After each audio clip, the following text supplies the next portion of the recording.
didn't realize this is new. Okay, so if you could be any table in the world, what would you be? Just any table. Think of all the tables that exist. A nice dinner table. Maybe an end table. Oh, yeah, a table. I promise you this is leading somewhere. A drafting table. Nice. Good choice. Good choice. Lots of creativity there. A mahogany end table. A fancy oak. You know what I want to be? I want to be this table. I want to be that table right there. Right in between Ben Shapiro and Jordan Peterson.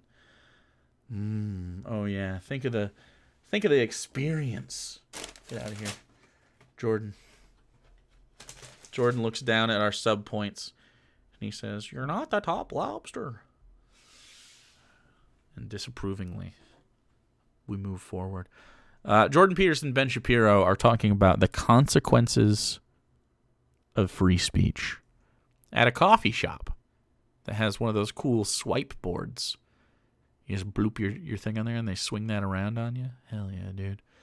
So, I guess we'll do...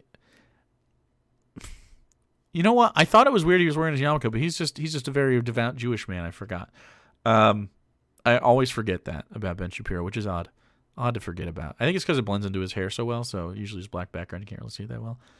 Anyway, let's go watch Ben Shapiro and Jordan Peterson just sip coffee. Is there a, what's that guy's name? What's the guy that does all the edits of everything on Twitter? Fuck. He did Super Deluxe for a while. What is his name? You guys know the guy. Can I get just a supercut? Vic Berger, yeah. Can I get a Vic Berger video of Jordan Peterson and Ben Shapiro sipping this coffee at the table together?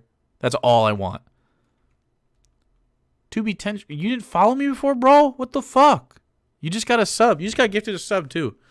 It's pretty rough. It's pretty rough stuff that you weren't following me before this moment. Anyway, let's watch. I just think our brains are not built for this. I think the human beings have now outstripped what our brains were built for, and we're building systems that we don't know the consequences of, and more than that, we're then building, almost in the way that we're talking about with carbohydrates. It's like we built an entire dietary system to provide to a piece of junk food that our body craves because it used to be rare in the wilderness. And Wait, did he just say pro-evolution stuff right there? No, we are not listening to this on increased speed. That is Ben Shapiro's normal speed. He's drinking coffee. It's gonna be bad, dude. Sugar's definitely that. Yeah, exactly. And I feel like that's exactly what's You used to happening. have to fight bees for sugar. What the fuck? You know, you paid a high price for it. Or you could pick an apple, Jordan. Sure. Right, exactly. And now I feel like that it's the same sort of thing with regard to social media and the metaverse. No, you had to fight bees, okay? Jordan Peterson just said we had to punch bees in the face for sugar, okay? So it's true.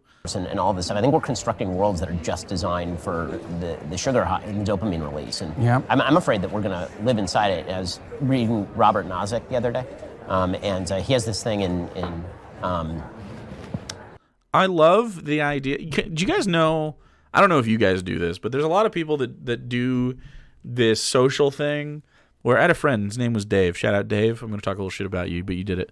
Where he would code switch everything about his personality, not just how he was talking. He would code switch his life, depending on who he was talking to. And I feel like Ben Shapiro did the same thing. I'll give you an example. If there was a particularly alpha fella in the room, that like say that person did a little MMA on the side, okay, a little punchy, little mixed martial arts, little getting in the octagon, did a little pride fighting. Dave would pretend that he too was capable of fighting in the octagon in many ways. He'd bring up fights. He would do that sort of thing that people do, that full life change. You know what I mean? Like, oh yeah, bro, yeah. Or if he's in a basketball situation, and he played basketball, he wasn't bad. I mean, he's good for a white guy that played pickup basketball. You know what I mean? You know, just like me. That was my peak. Good for a white guy that plays pickup basketball. That's the tippy top of my athletic career. And same for him, right? Same for him. And he would be like, yeah, bro, I play a little hoop. I hoop the shots a little bit. You know what I mean? He'd do that. Ben Shapiro's doing a very similar thing here. Every time Ben Shapiro talks to Jordan Peterson, I feel like he brings up a book he just read. a life experience chameleon. Yeah. That's such a weird tick people have. Like, they have to prove themselves to the actual top lobster in the room, which is, of course, Jordan Peterson here. So, just odd. It got him laid a lot. He had sex because he's like, yeah, I also do. Yeah, oh, you're a bowler? I bowled like 200-300s last week. No big deal. And man, Ben Shapiro's great eyebrows. I agree. I think his brows are fleeky. That's what the kids say. I remember right? the name of his book, The State and Anarchy, he has something that he posits. He calls the experience machine, and his basic theory is that if you are Look how serious they're taking this. Look at that. Jordan Peterson takes conversations that he thinks are intellectual. He takes them with the seriousness of like fucking surgery, dude. Look at this. Stoic.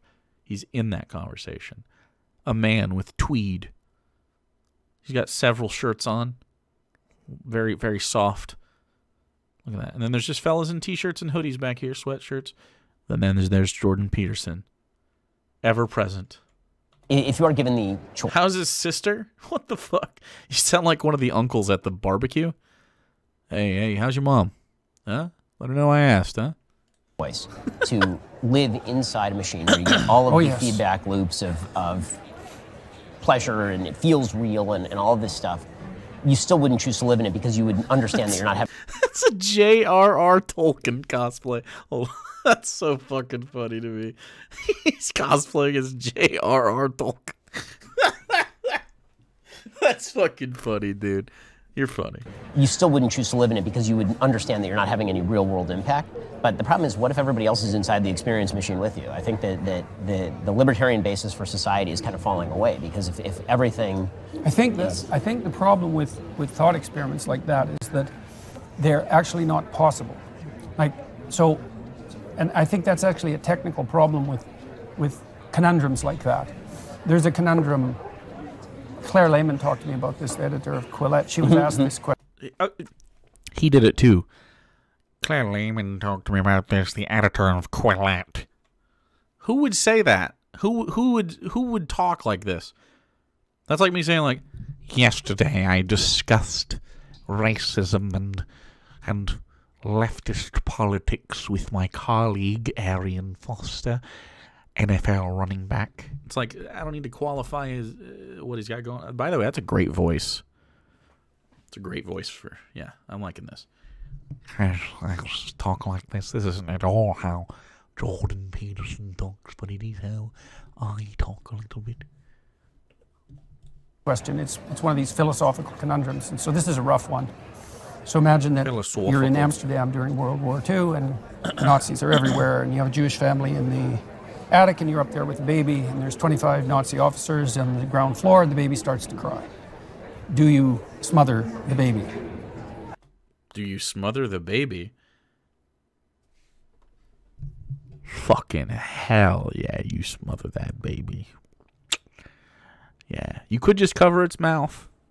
No, fucking smother the shit out of that baby. Snuff it out like a burnt cigarette, okay?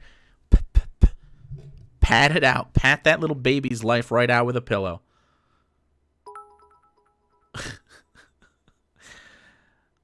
JP using big words and fake accent. It's not a fake accent. He's a Canadian. That's just how he sounds. He does sound like a tool bag, though, yeah. Good old asphyxia. You save all the people upstairs. And Claire, who was a mother of a very young child at that time, said her response was, "Don't ask me such stupid questions," which I think is actually the right response. Mm-hmm. And it's more embodied response, right? And is that a stupid question? I actually think that's a fascinating question.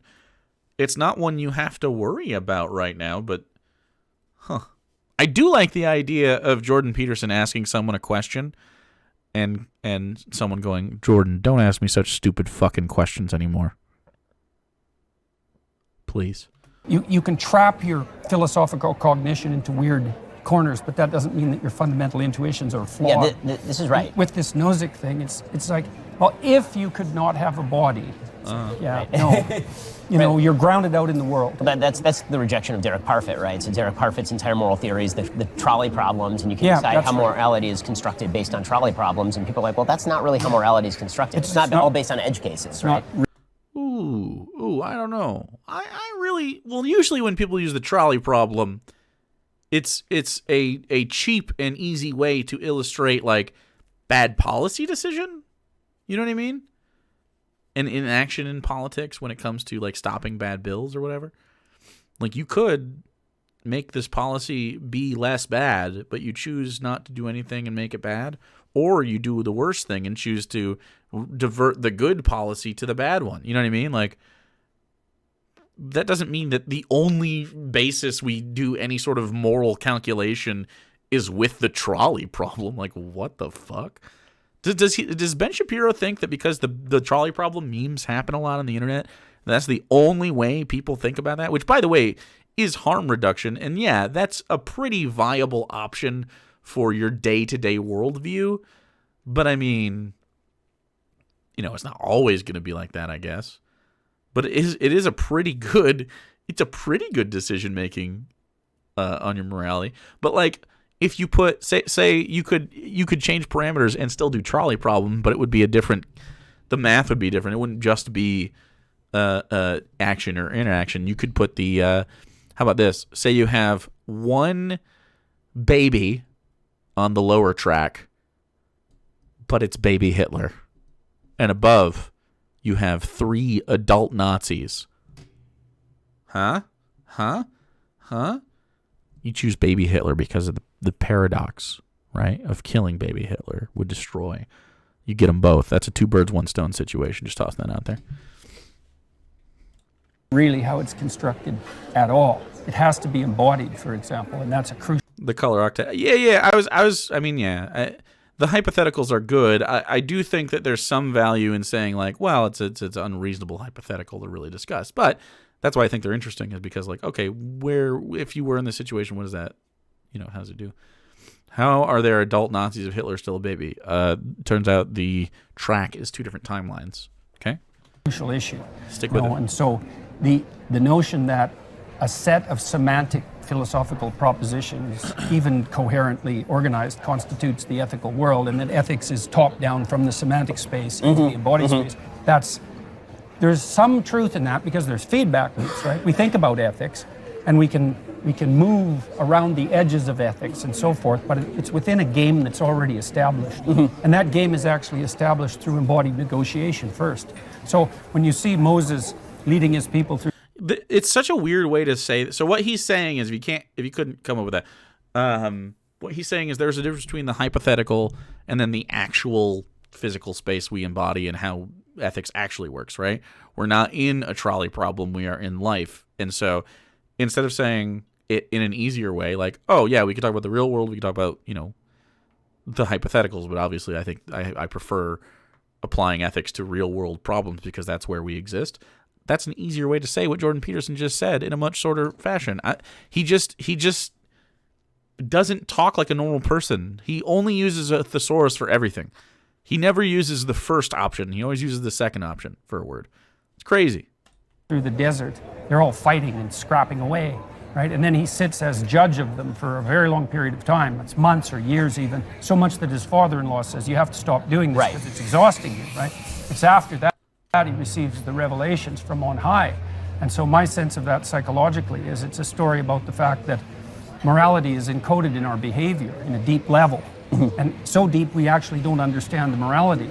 But then now and then we get an imaginative insight into the moral pattern. And then what?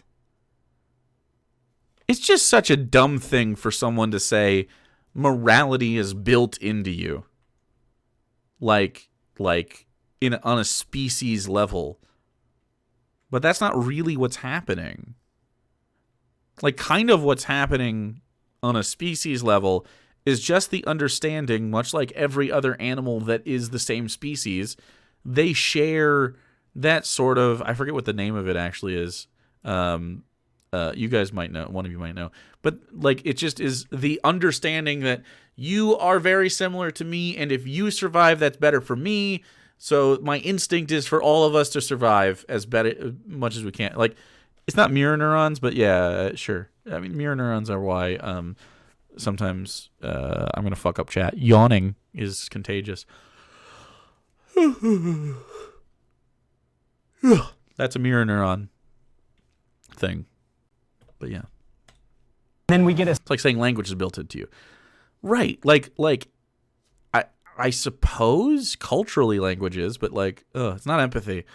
I mean, maybe it's empathy, but it is exhibited as empathy oftentimes to one another, but it's not really. It's more like sympathy, where like I don't really necessarily have to know about you or try to experience. Like I don't have to try to understand your experience to not want to kill you. Does that make sense? I can just know that I don't want to kill you. You know, we're walking in the grocery store and I don't have violent impulses to murder everybody because it's more beneficial for me to just exist in society with everybody, right? And it's more beneficial for you. And so in that way is what I'm saying. Like we just have, all animals for the most part naturally agree that being part of a group is safer, and that's why groups of same species exist, right? Like you don't see blue jays hanging out with seagulls, but you do see them hanging out with themselves. They might be in the same space, but they don't like flock together, right? And that's just because of how, you know, we evolved to find safety in that inherently. Semantic representation of the... Well, if you include body language to be built in, it's not morality, right? Morality is how you is like our thoughts about stuff. You know what I'm saying? It's not built in because morality is a much broader social thing. Morality is taught, right? The basic instinct to not be a sociopath or a psychopath is just different, which is what he's talking about, kind of. Imaginative insight. I mean, he's not talking about that, but that's what he's explaining.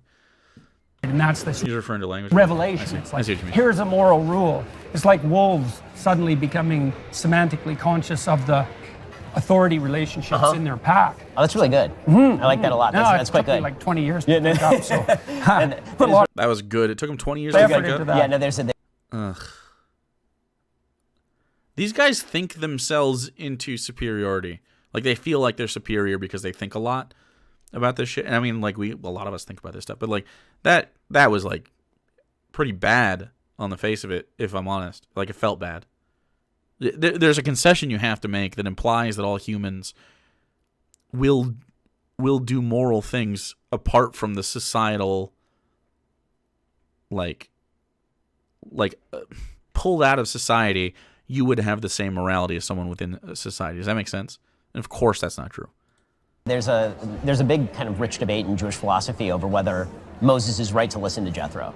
So Jethro comes in and says you need to devolve authority to lower levels. You need the princes, you need the judges of the tens, and then the judges of the hundreds. Which is a lovely way of thinking about it too, because they parse out I thought that's what should have happened in Iraq, right?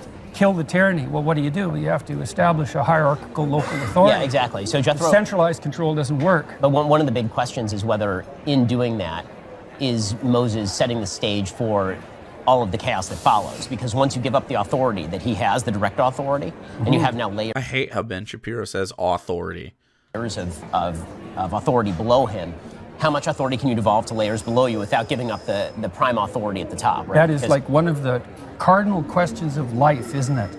You know, if you have a family, you want to devolve authority and facilitate autonomy.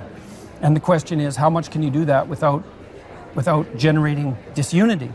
And I would say it depends on the value of the goal that unites you. And then that brings up another question, and this is a question I would say for the moral relativists. Okay. I was talking to Rupert Sheldrake. Is he the editor of Vanity Fair? Who's Rupert Sheldrake? See how I keep doing that? I don't know, man. In Cambridge. He was in Cambridge. See, like they keep doing this fucking thing. Where they're like, yeah, well, I know Rupert Sheldrake. Does anyone know who that is? Of course not. Lots of wild ideas, but I was conducting a seminar there on the nature of the uniting ideal. So it was imitation of the divine ideal. So you need a higher order aim to unite subordinate drives. Right? So the question then is, what becomes the highest order ethic? Right. It's like the pyramid with a gold cap on the top, or the Washington Monument with a pyramid on top of it with this aluminum cap on. Something's at the top, and the thing that's at the top is actually qualitatively distinctive from all the things that are subordinate to it. A lot of top lobster shit happening here. So the question is, well, what's that highest order uniting principle? And, well, one answer to that the three religions that are based on books have proposed is it has something to do with the authority of the word. And Christianity, that's developed into the notion of the divine word. And you see that saturating Judaism as well. And that's at least in part because the thing that has to be superordinate is freedom of, it's not freedom of thought exactly, it's more like freedom of consciousness, because logos isn't... Jesus fucking Christ, dude. Holy fucking shit. I thought he was going to get to the point, like I was about to pause it at the where he starts talking about the subordinate hierarchies, right? He still really hasn't. He's trying desperately to try to explain what the universal authority is, like that determines it, without just outright saying it's God. Like he's trying really hard not to just say that. But that's Ben Shapiro's answer, so he could. Thought. It's not logic either. It's much broader than that. It's more like consciousness itself. There's no, I don't know. The reason I think that's true technically is because imagine that consciousness and attention are in some sense isomorphic, right? I mean, when we pay attention to something, we become conscious of it. Okay. Consciousness is the mechanism that generates proximal solutions and dissolves and regenerates them. And so Ben Shapiro's not following this. Stop. All the proximal solutions have to be made subordinate to respect for the process that generates all the... Oh, okay. Yeah. Makes sense. I think it's a cardinal presupposition of... Yeah, no, he was just humoring Jordan's... psychotherapy. Because what you do in psychotherapy is you allow people maximal freedom of expression, right? You don't impose your views on them. Even the Freudians used free association. Say whatever comes into your mind. And it turns out that that process of untrammeled expression in good faith is actually curative. It actually makes people better.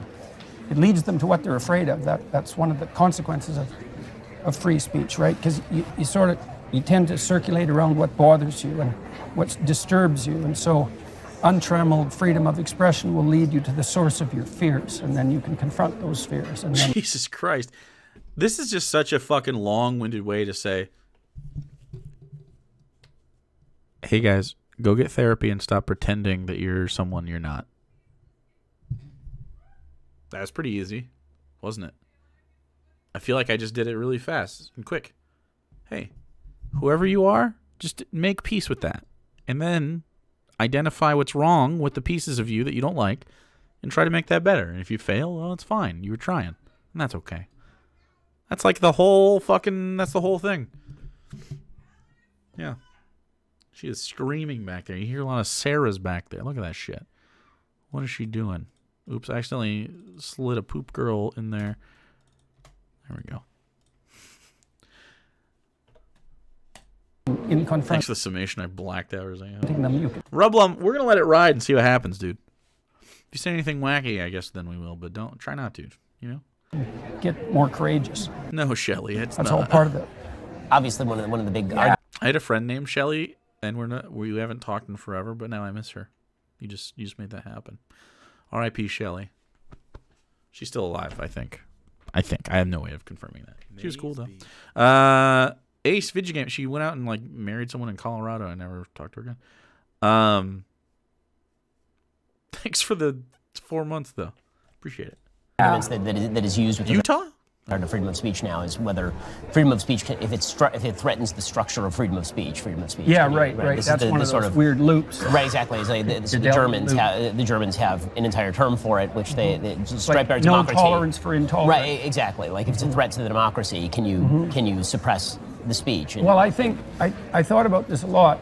I think you can equate free speech with the struggling for truth, like struggling towards truth, because free speech is struggling towards truth.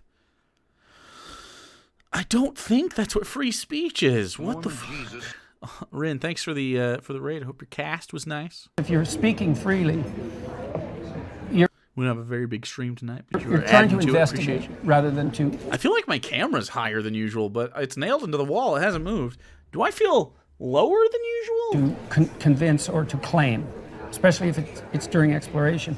So let's say that you're guided by the desire for the truth. So you've made a commitment in faith no more than normal. that exploring the truth is going to be curative in the broadest sense. And then you might say, well, is that the superordinate value? And I actually don't think it is. I think the superordinate value is love. And I think I thought about how to define love sort of practically. I would say it's the best in me serving the best in you.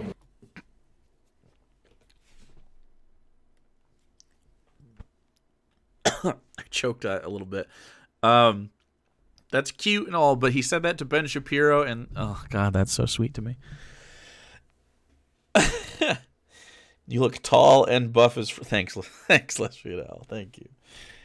Tall and buff. Thanks, bro.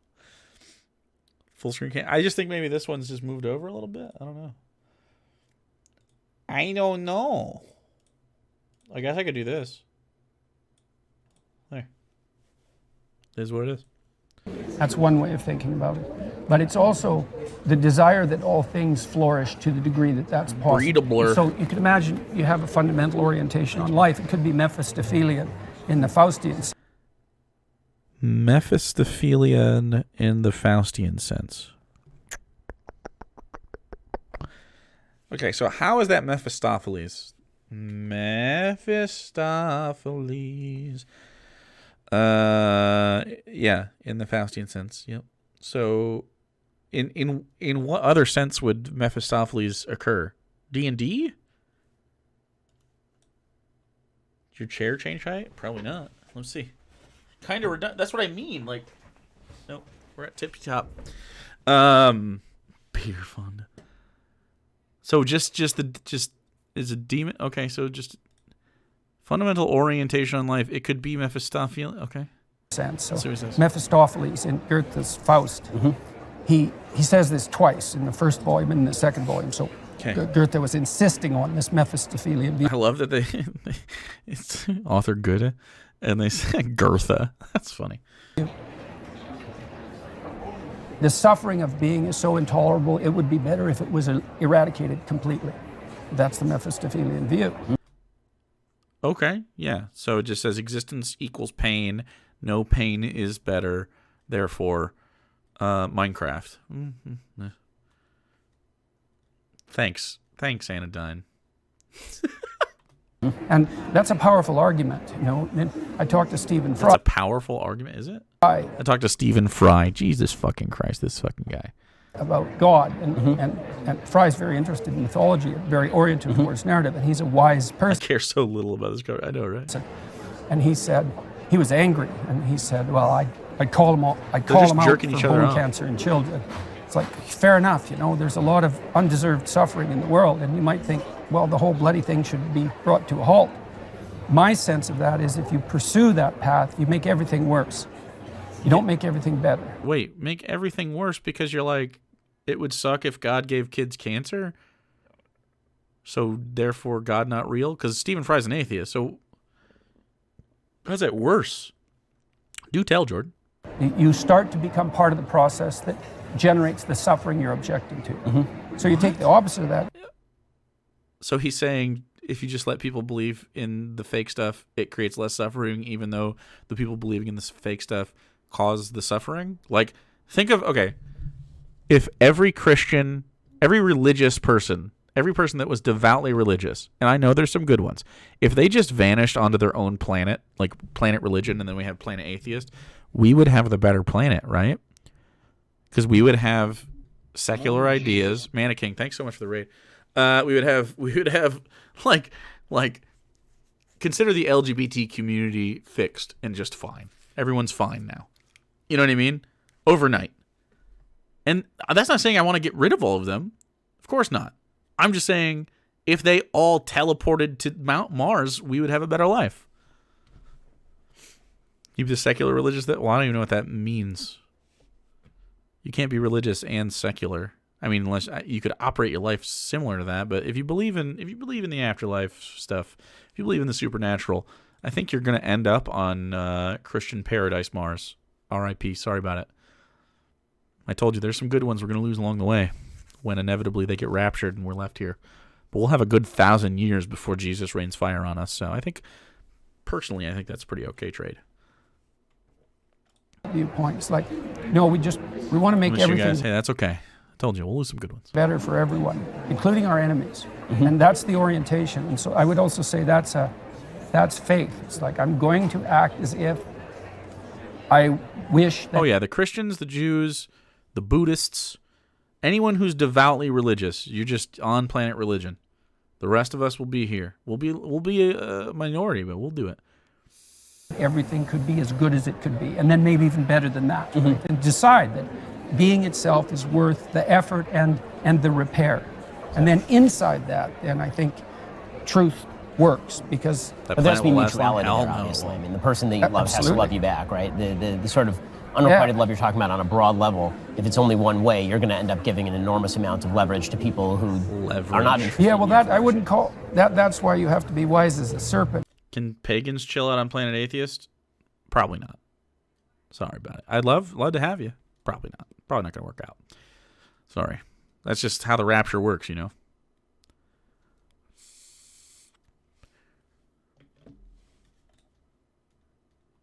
You know, is that it does demand, I guess so, Halloween Town. But I would say that if we have to fucking large conglomerates just to repopulate, look, there's enough of me to go around, guys. It's mature love and not naive love, and those are very different things. They're like the difference. Dave Sargon, David Silverman, Dawkins. Well, yeah, but you know, we'll lose some good ones, we'll gain some bad ones, but they'll have more bad ones. Between naive trust and mature trust. Naive trust is everyone's out for the good of everyone and no one will ever hurt me. That's naive trust, and you hit someone malevolent and that just blows into pieces. Right. It might bring you down, like with it, you know, because a lot of people get traumatized by malevolence. But courageous trust is, I know perfectly well you're full of snakes, just like me. But, you know, we can meet as men and women of goodwill, and we can move towards the good together. And the freedom of our discourse will facilitate that. And if we orient ourselves properly, then we'll enter into a joint enterprise that's aimed towards the good. That's communism. It's commies. I also do not have snakes inside of me. They're worms. And that works. It doesn't. It doesn't work. Only available at dailywire.com. Holy shit. The rest of this only available at... Oh. Damn. It's just like saying it's only available on Pornhub Premium, baby. Turning it off. That's a funny joke. I don't know. I don't even know what to take out of that conversation, dude. Like, what the fucking... Yeah, what a load of mouth diarrhea. They were just talking at each other, and Ben Shapiro was not involved in that conversation halfway through. Like, that was mostly Jordan Peterson talking at Ben Shapiro, the second half of that, and that's fucking funny to me. So on Daily Wire, do we get... What are you saying? Two rich people huffing their own farts? Dude. Does anyone want to be lower middle class with me and huff farts? We could do that. Only thing I took from that combo was K. True. True. She said everything we need to know in like 5 sentences. That's what I'm saying. That was such a long conversation. To basically say, hey, wouldn't it be better if we all got therapy and we're able to talk freely and share our opinions and our feelings to people? And I know that they don't understand that that's what it would take. And then the last part was basically just like, life is suffering. So understanding that is good. And then we should agree to suffer in the same way. When we could just say and agree, hey, what if we just mitigate all suffering at all times? Because we can. What if we do that?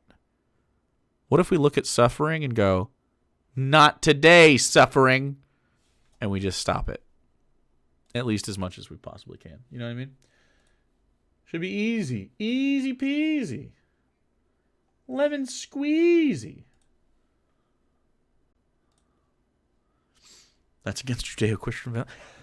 It just would be so fucking... It'd be simple, dude. Why do people suffer? Poverty mostly. Okay? Let's get rid of it. Done. What's the second reason people suffer? Probably lack of medical care and ways to get accessible medical care. Fix it. Done. What's the next thing? Well, poverty's been addressed. Okay. I'm assuming with poverty comes housing, so we're just going to skip it. If not, fix it. Education. It's inaccessible and hard to get. Fix it. Okay. Boom. Done. Easy. We don't even have to get rid of capitalism to do those things, dude. The capitalists get to live free and clear for a while. Personally, I think we could do with less of it. Get as little as we can. How about that? Mental health care or metal health care? Yeah, that'd be dope. Metal health care. Climate change up there. I'm going to go out on a limb and say that climate change is addressed by the people that live in the situation that I just proposed. Does that make sense? I feel like you don't have to like battle climate change when the people that it takes don't do it. Like a lot of people vote against climate change bills and stuff because they're like, well, I can't even fucking put a roof over my head. You know what I mean? Like it's like that kind of shit. Why am I worried about the fucking heat of the planet when I might not live long enough to even have to worry about that? Because I have to struggle every day. You know what I mean? You simplify people's lives, make less struggle happen. It addresses itself pretty quickly. Because then people can afford to look past themselves. Yeah, definitely caused by capitalism, obviously. Dark Beast, thanks for the prime, dude. Appreciate you. Hope you're having a good night.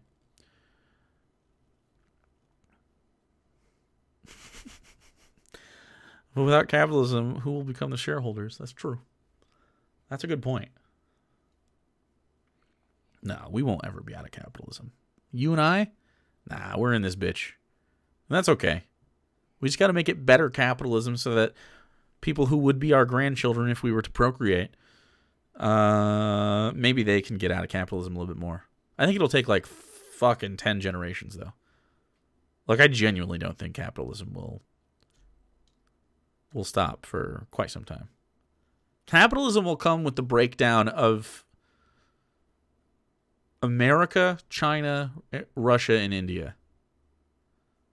Like, as they hit late stage capitalism and the other countries are a little bit behind us, and they either smash through the wall or they dissolve. If we make it 10, I mean, humans will be there for 10 generations. I mean, the whole planet's not going to die. I mean, something crazy would have to happen, but you know, I'm not worried about humanity in general making it 10 generations. Now, the country of the United States, maybe, at least how it looks today, I imagine it will change. Frankly, I think if Puerto Rico and DC got statehood, we could fix this real quick. Honestly, give it to Puerto Rico, give it to DC, statehood, boom, bing, bang, boom, lock it up. Get those Senate seats.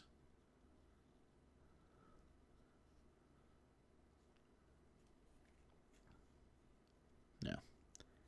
Well, I think there's versions of capitalism that are actually beneficial for a period of time, depending on where the whole world is, right?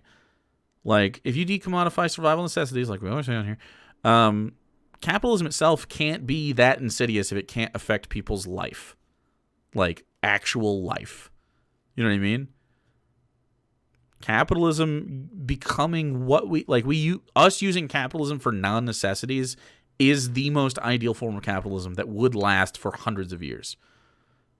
Eventually. But that's the kind of capitalism that you have to move past capitalism in general. You know what I'm saying?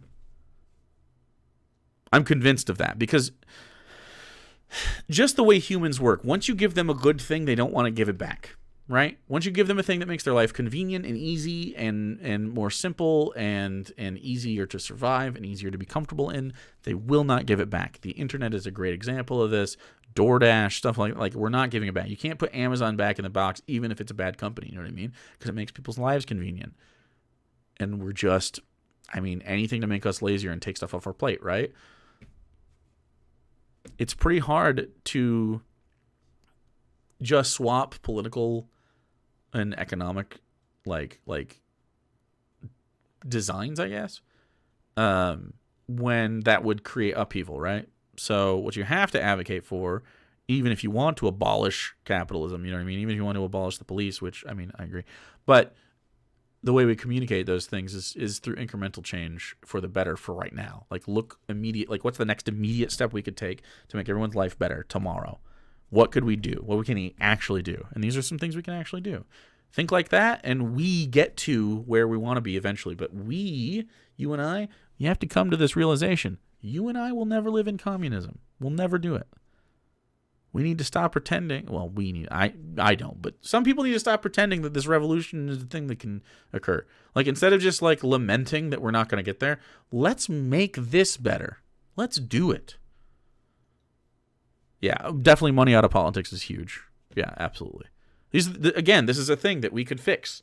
We could fix this. Money out of mutual aid I think mutual aid is a huge part of the revolution. Absolutely. Can we take good stuff from communism? Well, of course. There's tons of good stuff from... Yeah, absolutely. I'm talking about it right now. Decommodify survival necessities. I only want my ideal form of America in the way that I think is feasibly... We can feasibly do this in our collective lifetimes. Is...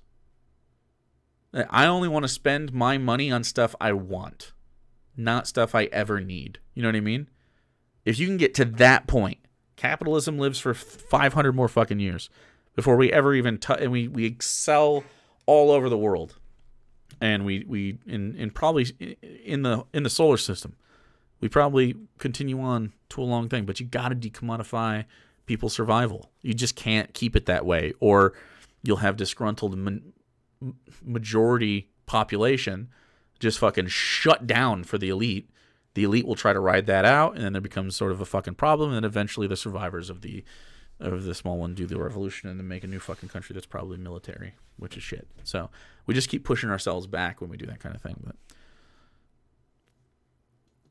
But places like Chile just got a really far leftist guy, which is awesome, right? And the America didn't destabilize the country immediately, so that's pretty dope.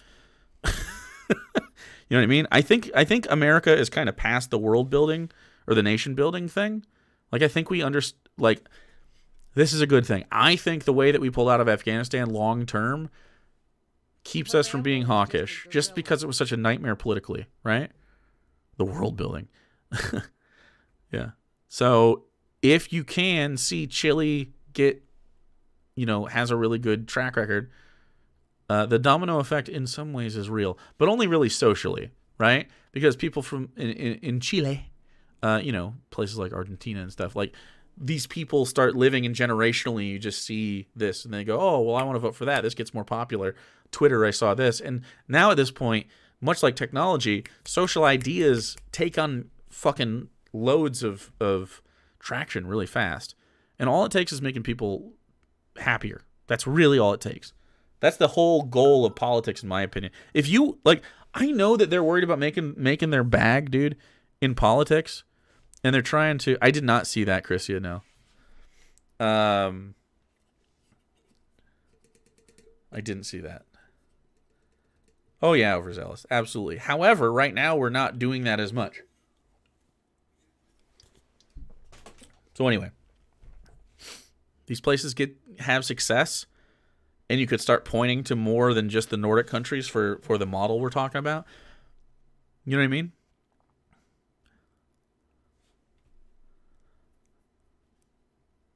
What are you... Oh my god, buddy. OmniCamel, what is your deal? What does money out of politics mean? Money out of politics means specifically that you couldn't lobby a politician to affect their power in a certain direction. They would just do it based on the ethics of the politics. Not having a monetary incentive to do a thing in politics is a good thing. Omni Camel, you fool. Is there anything else you want to be super deadly serious about before we move on to this video about PragerU's holiday party?